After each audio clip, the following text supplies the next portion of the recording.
Most people, if you ask them to name the oldest survivors on Earth, would say sharks or crocodiles or maybe something lurking in the deep sea. Almost nobody says frogs. That is exactly where most people are wrong. Frogs have been on this planet for well over 200 million years, long enough to have watched the entire age of dinosaurs unfold from beginning to end. They were already here before many of the most celebrated dinosaurs ever appeared, hopping through ancient forests while the first of those giants were only beginning to take shape. And when a catastrophic extinction event ended the reign of the dinosaurs about 66 million years ago, frogs did not just scrape through. They exploded. Researchers studying frog genetics found something that genuinely surprised them. Roughly 88% of all frog species alive today can be traced back to just three major lineages that diversified almost immediately after the dinosaurs disappeared. The world had just been transformed by one of the most dramatic extinctions in Earth's history, and frogs took advantage of the opening. One of the scientists behind the research called the finding totally unexpected. Today, the result of that ancient boom is more than 7,000 known species, living everywhere from scorching deserts to the Amazon rainforest to the Arctic Circle. They are found on every continent except Antarctica. A creature that spent over 200 million years developing patience, it seems, tends to know how to wait for its moment. But frogs did not only outlast the dinosaurs. They gave the world something that had never existed before.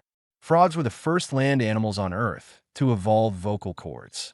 Before that, if you had stood anywhere on the surface of this planet, the world would have been nearly silent. No calls drifting through a forest at dusk. No chorus rising from a pond. Nothing. Frogs invented all of that.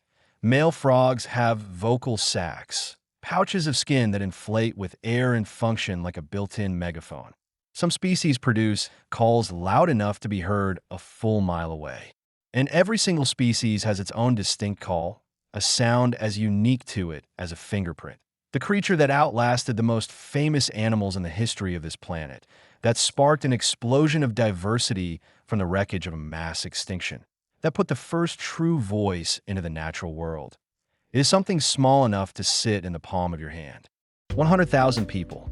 That is how many lives a single gram of golden poison dart frog toxin could theoretically end. Take a moment to sit with that number. 1 gram is roughly the weight of a small paperclip. The golden poison dart frog itself could sit comfortably in your palm. And yet, that tiny body carries enough toxin to earn it a place among the most poisonous animals on the planet. The frog lives in the rainforests of Colombia, and everything about it seems designed to say one thing: stay away. That dazzling gold coloring is not decorative. In the animal world, vivid color on a small creature is almost always a warning. Predators learn, sometimes only once, that this particular shade of gold is a signal to back off. Other frogs rely on camouflage, blending into leaves and mud and bark, invisible until they move. The golden poison dart frog does the opposite. It glows in the undergrowth, completely unhidden, completely unbothered. What makes this animal even more remarkable is how humans discovered its power and found a way to use it. Indigenous peoples of Colombia worked out long ago that the skin secretions of this frog could be applied to the tips of darts, giving hunters an almost impossibly small but extraordinarily effective weapon. That is where the name comes from. Dart frog is not just a vivid label. It is a record of a long-standing relationship between one of nature's most lethal creatures and the communities that learn to work alongside it. The frog itself, for all of that, is entirely peaceful. It does not attack. It does not chase. It produces its toxin purely for self-defense, and in the ordinary course of its life, it simply exists, wrapped in its warning colors, moving through the forest floor, letting the signal do all the work for it. And still, you come back to that number. 1 gram. 100,000 people. It sounds like the kind of claim that must be an exaggeration, the sort of statistic that gets inflated with each retelling. But the science backs it up consistently. Of all the dangerous animals on Earth, venomous snakes, big cats, apex predators of every description, very few can operate on a toxicity level quite like this. There are over 4,700 species of frogs in the world. Most are harmless. Most go entirely unnoticed. And then there's the golden poison dart frog. Proof that nature can compress something almost beyond comprehension into a body no bigger than your thumb.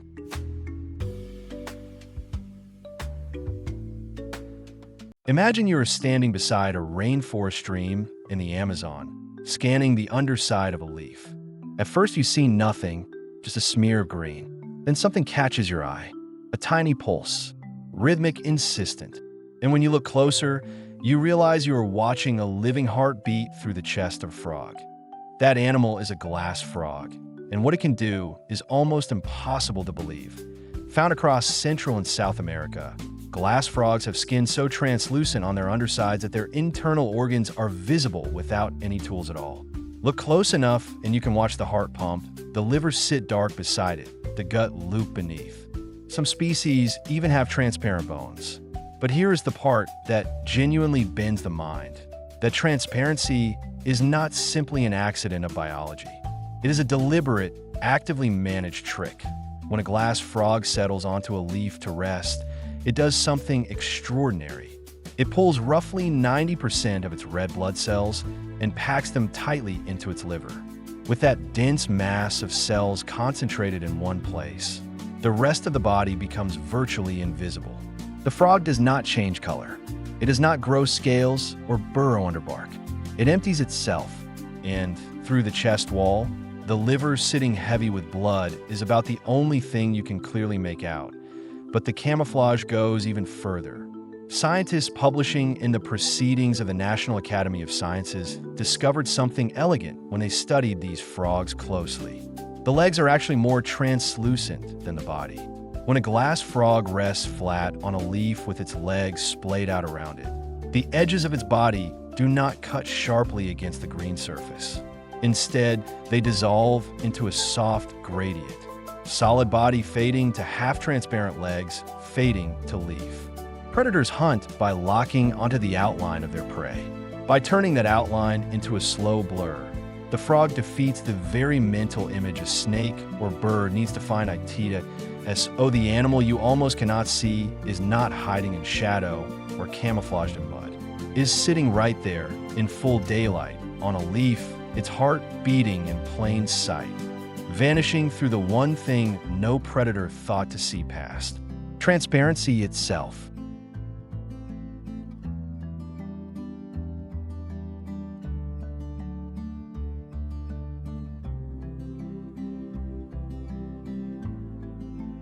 Picture a tiny frog, barely the size of a thumbnail, sitting alone in the leaf litter of a South American forest. He hasn't made a sound in weeks. He can't call out to attract a mate. He can't even croak. And if you looked closely at his throat, you'd notice it bulging, moving, alive to the Darwin's frog dad. And what's living inside his throat is his entire family. Here's what happens. The female Darwin's frog lays her eggs, and then, as far as she's concerned, her job is done. She leaves.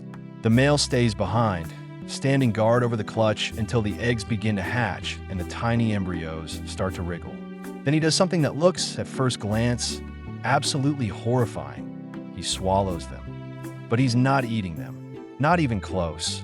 Male frogs have vocal sacs, pouches of skin that normally inflate with air to amplify their calls, sometimes loud enough to be heard a mile away.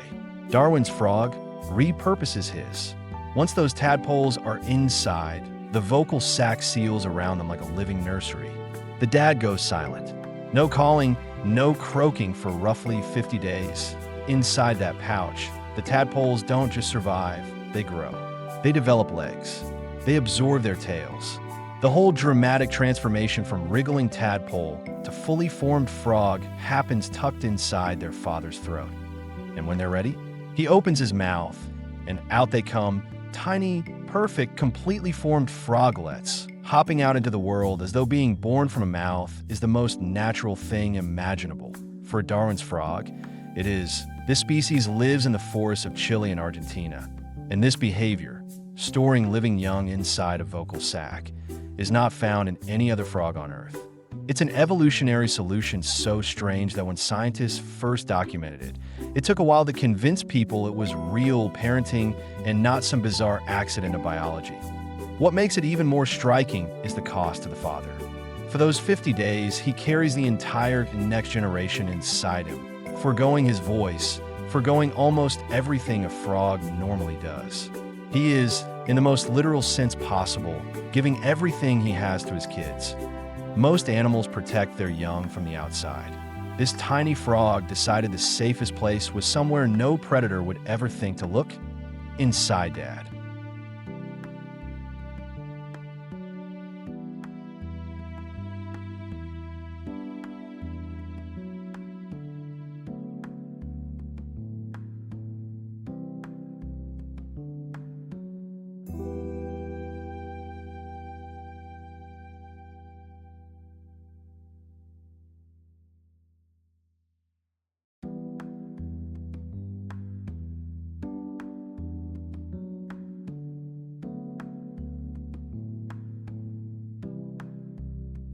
Picture this: a frozen pond in the dead of winter. The surface is sealed under a sheet of ice. Nothing seems alive. But look closer beneath that ice, and you might find a frog, motionless, barely moving, settled into the mud at the bottom. It has been there for months. No air, no way to the surface, and yet it is breathing just fine. That is not magic.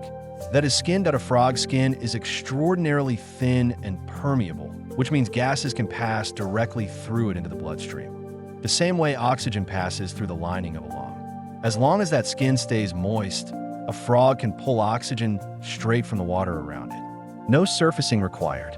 During hibernation, when a frog's body slows way down, some species spend entire months underwater, breathing through nothing but their skin the whole time. And this is not a backup system. For most frogs, the lungs are actually the weaker tool, poorly developed compared to ours, and not very efficient. The skin is where the real breathing happens. One species took this to its absolute limit. In Indonesia lives a frog called Barburula calamanensis, and it has no lungs at all. Not small lungs, not reduced lungs, none. It breathes entirely through its skin, making it one of the most extraordinary animals on the planet. A vertebrate that gave up lungs entirely.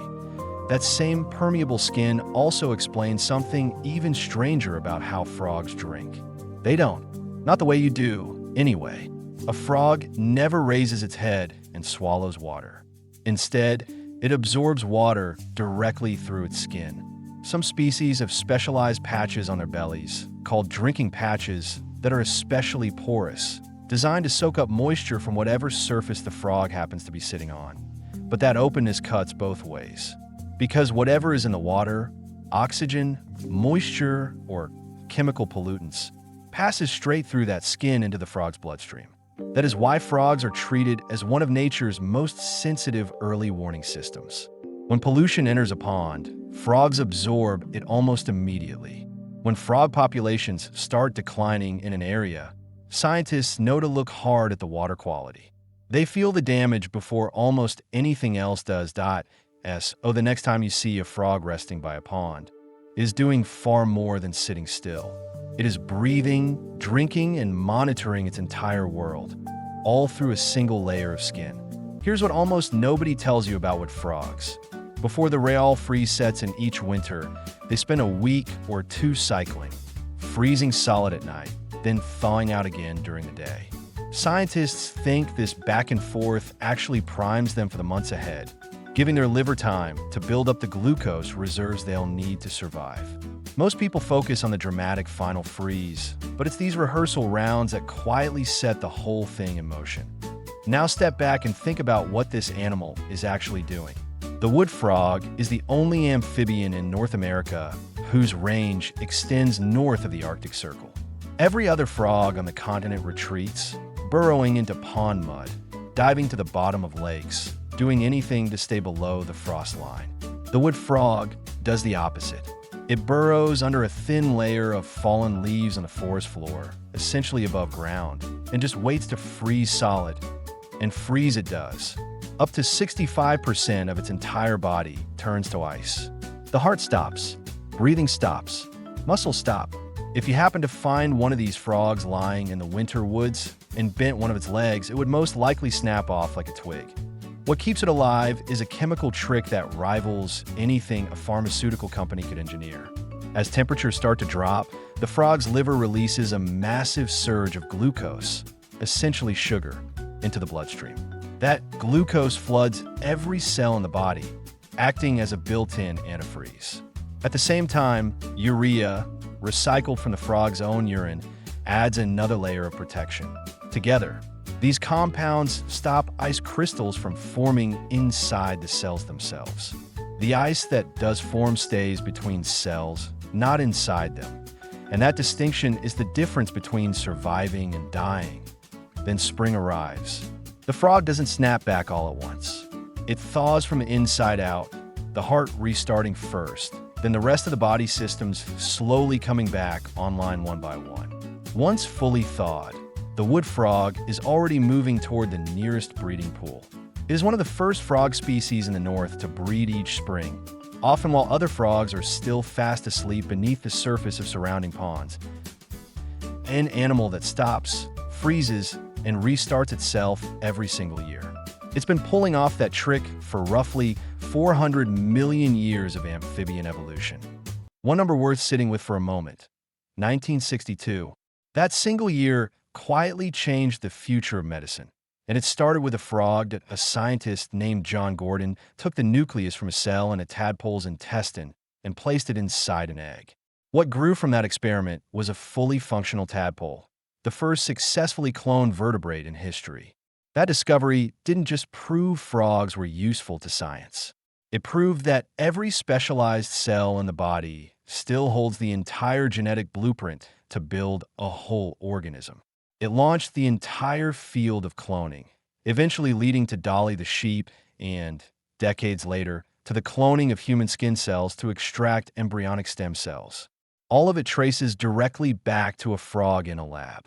The scientific gifts haven't stopped there. Frog skin turns out to be a pharmacological treasure chest we're only beginning to understand. Researchers have found that it contains natural antibiotic peptides, including one called meganin, that can kill bacteria and have opened real pathways toward new treatments for infections.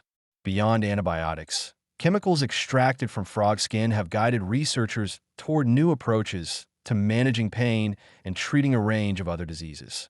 The skin of an animal small enough to sit on your fingertip has already helped reshape what we know about antibiotics and pain management, and that accounting is far from complete. What makes this so remarkable is the same thing that makes frogs so vulnerable. Their skin isn't armor. It's extraordinarily thin and porous. Frogs don't drink water the way we do. They absorb it directly through their skin. And whatever is in the water, the soil, or the air soaks straight in.